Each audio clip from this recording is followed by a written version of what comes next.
ఎలా ఉన్నారండి? ఇండియన్ డైరీకి స్వాగతం.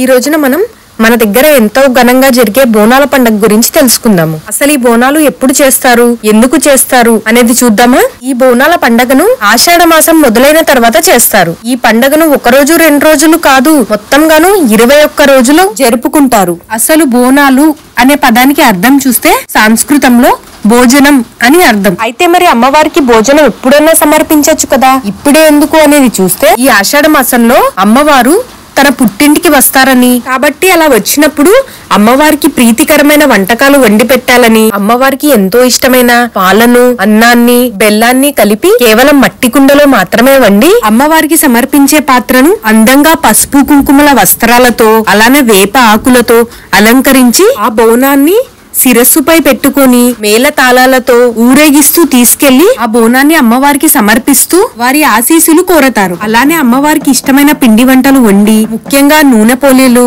అలానే పచ్చి పులుసు విశేషంగా సమర్పిస్తారు. మరికొందరు వారి పశుపక్షాదుల శ్రేయస్సు కోసం అమ్మవారి వాటి రక్షణ చూస్తారని ఈ బోనాన్ని ఆ అమ్మవారికి అర్పిస్తూ కృతజ్ఞతలు చెప్తారు. అలానే ఈ ఉత్సవాన్ని మనం సైన్స్ ప్రకారం చూసినట్టయితే ఈ ఉత్సవాలు జరిపేది ఆషాఢ మాసంలో, అంటే వర్షాకాలం. ఈ కాలంలో ఎక్కువగా కలరా, మలేరియా, చికెన్ పాక్స్ లాంటి రోగాలు వస్తాయి కదా, అవి రాకుండా కాపాడే ఔషధ గుణాలు ఉన్న పసుపు, వేపాకులు లాంటివి ఈ ఉత్సవాల్లో వాడతారు. కాబట్టి వీటి వల్ల రోగాల బారిన పడే అవకాశం ఉండదు. కాబట్టి అమ్మవారికి ఈ బోనాలను అర్పించి వారి బాగోగులు చూడమని భక్తి శ్రద్ధలతో పూజిస్తారు. ఈ ఉత్సవాల్లో ముఖ్యమైన అంశాలు ఏంటనేవి చూస్తే శివశక్తి, పోతురాజు మరియు రంగం. ఈ బోనాలను జంట నగరాలైన హైదరాబాద్ మరియు సికింద్రాబాద్ లో చాలా ఘనంగా నిర్వహిస్తారు. వీటిల్లో మొదటిగా హైదరాబాద్ లోని గోల్కొండలో దేవి శ్రీ జగదాంబ అమ్మవారికి బోనాలు అర్పించి ఈ ఉత్సవాలను ప్రారంభిస్తారు. మొదలగు వివిధ ప్రాంతాలలో అమ్మవారిని వివిధ రూపాల్లో కొలుస్తారు. ఉదాహరణకు మైసమ్మ,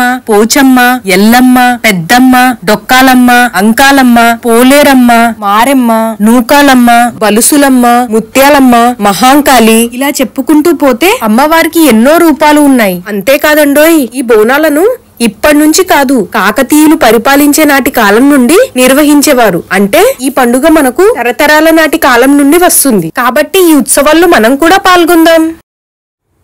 నా ఛానల్ని సబ్స్క్రైబ్ చేసుకోరా అండి ప్లీజ్. అండ్ అలానే నోటిఫికేషన్స్ ఆల్లో పెట్టుకోండి. అండ్ లైక్ చేయండి, షేర్ చేయండి, కామెంట్ చేయటం మర్చిపోకండి. థ్యాంక్స్ ఫర్ వాచింగ్ అండి.